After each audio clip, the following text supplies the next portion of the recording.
بسم اللہ الرحمن الرحیم۔ ناظرین، یاجوج ماجوج کون ہیں اور اس وقت کہاں ہیں؟ یقیناً آپ سب نے یاجوج ماجوج کا ذکر سن رکھا ہوگا، لیکن اکثر لوگ اس قوم کی اصل حقیقت سے بے خبر ہیں۔ زیادہ تر لوگ یہ نہیں جانتے کہ آخر یاجوج ماجوج کیا ہیں اور یہ کیسے حملہ آور ہوں گے۔ سوال یہ ہے کہ یاجوج ماجوج در حقیقت کون ہیں؟ تو آپ کو بتاتے چلیں کہ یاجوج ماجوج ایک ایسی قوم کا نام ہے جن کا ذکر تمام الہامی کتابوں میں ملتا ہے کہ اس قوم کو حضرت ذوالقرنین علیہ السلام نے دیوار تعمیر کر کے اس دنیا کی دوسری جانب قید کر دیا تھا، لیکن قیامت سے پہلے یاجوج ماجوج اس دیوار سے نکلنے میں کامیاب ہو جائیں گے اور یہ قوم جہاں سے گزرے گی وہاں پر انسانی بستیوں کو تباہ و برباد کرتی ہوئی جائے گی، اور پھر یہ قوم حملہ کرتے کرتے ایک جھیل تک پہنچے گی جس کا ذکر کتابوں میں موجود ہے۔ بتایا جاتا ہے کہ یہ قوم اس جھیل کے پانی کو پی جائے گی، یہاں تک کہ ان کے پیچھے آنے والے یاجوج ماجوج کے گروہ کو پانی کا ایک قطرہ بھی نصیب نہیں ہوگا، اور ایسا محسوس ہوگا کہ جیسے یہاں پر کبھی کوئی جھیل تھی ہی نہیں۔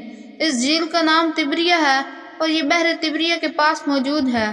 تبریہ نامی یہ جھیل اسرائیل کے شہر تبریہ میں واقع ہے اور یہ اسرائیل میں سب سے بڑی میٹھے پانی کی جھیل ہے، جو کہ 21 کلومیٹر لمبی، 13 کلومیٹر چوڑی اور 43 میٹر گہری ہے۔ یہ وہ جھیل ہے جسے آج اسرائیل اپنے لیے معتبر سمجھ رہا ہے، اور یہی جھیل یاجوج ماجوج کی منزل ہوگی، جس کا ذکر قرآن مجید میں اللہ تعالیٰ نے 1400 سال پہلے ارشاد فرمایا تھا۔ پیارے دوستو، قصر القرآن نامی کتاب میں منصف مولانا حافظ الرحمان نے اس سوال کا انتہائی مفصل جواب دیا ہے کہ یاجوج ماجوج آخر کون ہیں اور یہ کہاں رہتے ہیں۔ انہوں نے اپنی کتاب میں ذکر کیا ہے کہ قرآن پاک کی سورۃ کہف میں اس قوم کا ذکر موجود ہے۔ ارشاد باری تعالیٰ ہے کہ یہاں تک کہ جب وہ پہاڑوں کے درمیان پہنچے تو انہیں ان پہاڑوں سے پہلے کچھ لوگ ملے جن کے بارے میں ایسا لگتا تھا کہ وہ کوئی بات نہیں سمجھتے۔ مفسرین نے لکھا ہے کہ حضرت ذوالقرنین سفر کرتے کرتے وہاں جا پہنچے تھے، جو جگہ ارمینیا اور آذربائیجان کے نزدیک واقع ہے۔ وہاں پر دو پہاڑوں کے درمیان سے ایک قوم نکلی جو کھیتوں کو تباہ کر دیتی، مویشیوں کو بے دردی سے قتل کر دیتی اور بستی کے لوگوں کو اپنا غلام بنا کر لے جاتی تھی۔ چنانچہ وہاں کے لوگوں نے حضرت ذوالقرنین علیہ السلام سے درخواست کی کہ ہم آپ کو کچھ رقم جمع کر دیتے ہیں جس کے بدلے میں آپ ہمارے اور اس جنگلی قوم کے درمیان کوئی رکاوٹ کھڑی کر دیں۔ ناظرین گرامی، یہ قوم وہی یاجوج ماجوج کی قوم تھی۔ قرآن پاک میں اللہ تعالیٰ نے اس واقعے کا ذکر یوں فرمایا ہے کہ انہوں نے کہا کہ اے ذوالقرنین، یاجوج اور ماجوج اس زمین پر فساد پھیلانے والے لوگ ہیں، تو کیا ہم آپ کو کچھ مال کی پیشکش کر سکتے ہیں جس کے بدلے میں آپ ہمارے اور ان کے درمیان کوئی دیوار بنا دیں؟ اس پر ذوالقرنین نے جواب دیا کہ اللہ نے مجھے جو اقتدار دیا ہے بے شک وہی میرے لیے کافی ہے، لہٰذا تم لوگ میری مدد کرو اور میں تمہارے اور یاجوج ماجوج کے درمیان ایک دیوار بنا دوں گا۔ پھر حضرت ذوالقرنین علیہ السلام نے لوہے کے بڑے بڑے ٹکڑوں کو دونوں پہاڑوں کے درمیان رکھا اور لوگوں سے کہا کہ ان کو جلاؤ۔ جب وہ لال ہو گئی تو ان پر پگھلا ہوا تانبا ڈالا گیا تاکہ لوہے کے یہ ٹکڑے آپس میں مضبوطی کے ساتھ جڑ جائیں اور چکناہٹ کی وجہ سے کوئی ان کے اوپر نہ چڑھ سکے، لہٰذا یہ دیوار ایسی بن گئی کہ یاجوج ماجوج نہ اس پر چڑھنے کی طاقت رکھتے تھے اور نہ ہی اس میں کوئی سوراخ بنا سکتے تھے۔ پیارے ساتھیوں، کہا جاتا ہے کہ اس دیوار کی لمبائی 50 میل، اونچائی 290 فٹ اور اس کی چوڑائی 10 فٹ ہے۔ کئی محققین کے مطابق قرآن مجید کی گواہی سے ثابت ہوتا ہے کہ حضرت ذوالقرنین علیہ السلام نے پہاڑوں کے درمیان سفر کیا تھا، اور اسی پہاڑی سلسلے میں ایک جگہ بہت ہی بلند ترین پہاڑ ہیں جن کے درمیان وہ واحد راستہ ہے جہاں سے آیا اور جایا جا سکتا ہے، لیکن یہ راستہ پوری طرح سے برف سے ڈھکا ہوا ہے جس کے اندر لوہا اور دھاتیں موجود ہیں۔ تاریخ کے مطابق یاجوج ماجوج حضرت نوح علیہ السلام کے ایک بیٹے یافس کی اولاد میں سے ہیں جو خانہ بدوش اور وحشی قبائل پر مشتمل تھے۔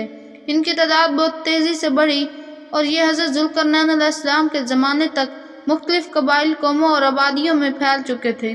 کئی تاریخی روایت میں آتا ہے کہ تب سے اب تک یاجوج ماجوج اسی کوشش میں لگے ہوئے ہیں کہ وہ کسی طرح سے اس دیوار کو گرا کر باقی دنیا سے جا ملیں۔ تب سے لے کر آج تک یہ روز دیوار کو توڑتے ہیں، اور جب ان کا سردار حکم دیتا ہے کہ باقی کا کام کل کریں گے تو وہ واپس چلے جاتے ہیں، لیکن اگلے دن دیوار پھر پہلے سے زیادہ مضبوط ہو چکی ہوتی ہے۔ دوستو، مفسرین کا کہنا ہے کہ اللہ تعالیٰ کے حکم سے جب یاجوج ماجوج کے خروج کا وقت ہوگا تو وہ سارا دن دیوار میں سوراخ کریں گے، اور ہر روز کی طرح ان کا سردار واپسی کا حکم دے گا اور کہے گا باقی کا کام کل کریں گے انشاءاللہ تعالیٰ۔ اس سے پہلے آج تک اس نے کبھی یہ الفاظ استعمال نہ کیے ہوں گے۔ ان الفاظ کی مدد سے اگلے دن وہ اس دیوار کو ویسا ہی پائیں گے جیسا وہ چھوڑ کر گئے تھے۔ چنانچہ یہ لوگ انتہائی پرجوش ہو کر دیوار کو گرا دیں گے اور زمین پر پھیلتے جائیں گے۔ یہ جہاں سے گزرتے جائیں گے وہاں پر تباہی پھیلاتے جائیں گے اور مخلوق خدا کو اپنے شر اور فساد کا نشانہ بناتے چلے جائیں گے۔ ان کا پہلا گروپ جب بھاگتا ہوا جھیل تبریہ سے گزرے گا تو صحیح مسلم کے مطابق وہ سارے کا سارا پانی پی جائیں گے، اور جب ان کا آخری گروہ یہاں پر پہنچے گا تو کہے گا کیا کبھی یہاں پر پانی ہوا کرتا تھا؟ جھیل تبریہ کے بارے میں بتایا جاتا ہے کہ یہ اسرائیل میں تازہ پانی کی سب سے بڑی جھیل ہے، اور اس کا ذکر تورات اور انجیل میں بھی پایا گیا ہے۔ حضرت عیسیٰ علیہ السلام نے اپنی زندگی کے ایک بڑا حصہ اس جھیل کے کنارے گزارا، اور یہیں سے قتل و غارت کرتے ہوئے یاجوج ماجوج بیت المقدس پہنچیں گے اور یہ اعلان کریں گے کہ زمین پر اب ہمارا قبضہ ہو چکا ہے، اور اب ہم انسانوں پر بھی قبضہ کریں گے اور آسمانوں کی طرف تیر پھینکیں گے جو کہ خون آلود ہو کر واپس آئیں گے، اور کوئی بھی ان کا مقابلہ نہیں کر پائے گا۔ جس کے بعد حضرت عیسیٰ علیہ السلام اللہ تعالیٰ کے حکم سے مسلمانوں کو اپنے ساتھ لے کر کوئی طور پر پناہ لیں گے، اور عام لوگ محفوظ مقامات پر اپنے آپ کو بند کر کے اپنی جانیں بچائیں گے۔ ناظرین، مولانا حفظ الرحمان نے اپنی کتاب میں لکھا ہے کہ حضرت عیسیٰ علیہ السلام اور تمام مسلمان مل کر اللہ تعالیٰ سے دعا کریں گے کہ اللہ تعالیٰ ان سے جان چھڑوا دے، اور پھر اللہ تعالیٰ ان کی گردنوں میں ایک ایسا کیڑا پیدا کر دیں گے جو ان کی موت کا باعث بنے گا، اور پوری زمین ان کی لاشوں سے بھر جائے گی، اور پھر اللہ کے حکم سے بارش برسے گی جو زمین کو ان تمام لاشوں سے پاک کر دے گی۔ یاجوج ماجوج کے نکلنے کا وقت ظہور مہدی علیہ السلام اور پھر خروج دجال کے بعد ہوگا۔ چنانچہ ناظرین، یہ وہ وقت ہوگا جب حضرت عیسیٰ علیہ السلام نازل ہو کر اللہ کے حکم سے دجال کو قتل کر چکے ہوں گے۔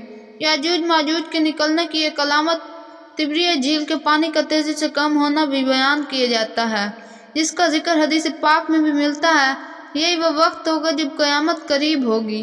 پیارے دوستوں، واقعی یاجوج ماجوج بھی اس حدیث پاک کی ایک دلیل ہے جس میں آپ صلی اللہ علیہ وآلہ وسلم نے اپنی امت کو قیامت کے نزدیک ظاہر ہونے والے بے شمار فتنوں سے آگاہ کیا ہے۔